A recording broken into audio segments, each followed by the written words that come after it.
سميرا ናይ ብርዒ ስመ እዩ ዕድመይ ኣብ ክሊ 20 ዝርከብ ኮይኑ ጽቡቕ ቁመናን መልክዕን ዘለኒ ጓል ኣንስተይቲ እየ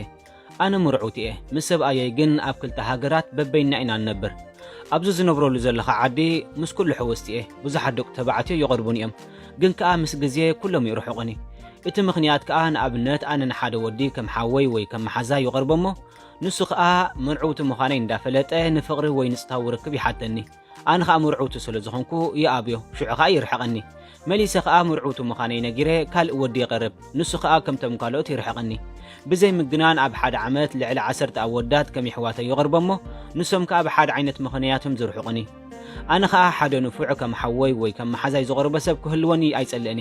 ምኽንያቱ ኣብዚ ኤውሮጳ ነዊሕ ብዘይ ምግባረይ ብብዙሕ ነገር እየ ዝሽገር ስለዚ ከም መሓዛይ ንሓወይን ኣብ ጎነይ ኮይኑ ዝሕግዘኒ ሰብ ይደሊ እየ ስለዚ ንፍቕሪ ይኹን ንፀታዊ ርክብ ንኺሓቱኒ ብኸመይ መንገዲ ክቐርቦም ኣለኒ ማለተይ ከመይ ገይረ ከም ሓፍቶም ወይ ከም መሓዞኦም ከም ዝርዩኒ ክገብር ኣለኒ ሰላምታ ይረሳዕኩን ክቡራት ቤተሰብ መሃሳር ከምዚ ክሰምዑ ዝጸናሕኩም እዚ ሓፍትና ምኽሪ ኣደልያ ቀሪባ ዘላ እሞ ናይዚ ሓፍትና ኣብ ብዙሓት ደቂ ኣንስትዮ ክጋጥም ስለ ዝኽእል ኣነ ብወገነይ እውን ከም ሰበይ ሓሳበይ ክህባ ክፍትን እየ ክብርቲ ሓፍተይ መጀመርያ ካብ ቤተሰብ መሃሳር ምኽሪ ክረክብ ይኽእል ኢልኪ ኣኽቢርክ ብምምጻእኺ ክብረት ይሃበልና ብምቕጻል ንስኽ ምርዑት እንተ ደኣ ኾንኪ በዓል ቤትኪ ከም ሰብኣይክን ከም መሓዛኽን ከም ሓጋዚኽን ክኾነልኪ እዩ እቲ ዝበለጸ ነይሩ ኮይኑ ግን በዓል ቤትኪ ምሳኺ የለን ከም መሓዛኺ ከም ሓውኺ ወይ እውን ከም ሓጋዚኺ ተቐርብዮ ሰብ ትደልዩ ኣለኺ መጀመርያ ኣብ ልዕሊ ሰብኣይኪ ካልእ ተቐርብዮ ወዲ ተባዕታይ ምድላይኪ ብዙሕ ፈተነታት ከጋጥመኪ ምዃኑ ኣቐዲመ ክሕብረኪ ይፈቱ ርኢኽዮ ኢኺ እውን ኣጋጢሙክ ኣሎ ምናልባት ግን ኣቀራርበኺ ብኸመይ ተጸብቒ ክሕግዘኪ ዝኽእል ካብ ሓሳባተይን ንገለ ልባማት ኣሕዋተይን ተወኪሰ ዘምጻእኽወን ገለ ነጥብታት ኣለዋኒ ምስ ሓደ ወዲ ክትቀርብን ከለኺ እቲ ወዲ እንተሰጉሂዱ እንተስገበገበ ገይሩ ኩነታትኪ ክፈልጥ ክፍትን እዩ ንስኹን ኣብ ግዚኡ ነብሰዓቱን መልሲ ትህብሉ ከምዚ ንለባም ኣምትሉ ጌርኩ እውን ንበዓል ቤትኪ ከም ተፍቅርዮ ወሰብልሉ ንኣብነት ከምዚ ገለ ንብረት ተውድቕ እሞ ዝሰንበድ ክምሲልኪ ስም ሰብኣይኪ ትጽውዒ እቲ ወዲ ለባም እንተኾይኑ ንሰብኣይኪ ከም ተፍቅርዮ ይክርዳእ ፈጺሙ ኣይክደፍረክን እዩ ኣብ ልዕሊኹ እውን ዝኾነ ሓሳብ ክሓስብ ኣይክእልኒ ምናልባት እውን ኣብ ጽሙው ዝበሎ ቦታ ሻሂ ከስትየኪ ክዕድመኪ ይኽእል እዩ እዛ ዕድመ ብዝተኻእለ መጠን ኣብ መኻኒኽ እንተትሕልፍያ ጽቡቕ ነይሩ ንኣብነት ሰብኣየይ ክድውለልኪ ኢልኒ ስለ ዘሎስ ክወፅእ ኣይክእልኒ ትብልዮ ንእግረ መንገድኹ እውን ኣብ ቅድሚ ሰብኣይኪ ዝስራዕ ግዜ ትህብዮ ሰብ ከም ዘየለይ ኣዘኻኺርኪ ኣለኺ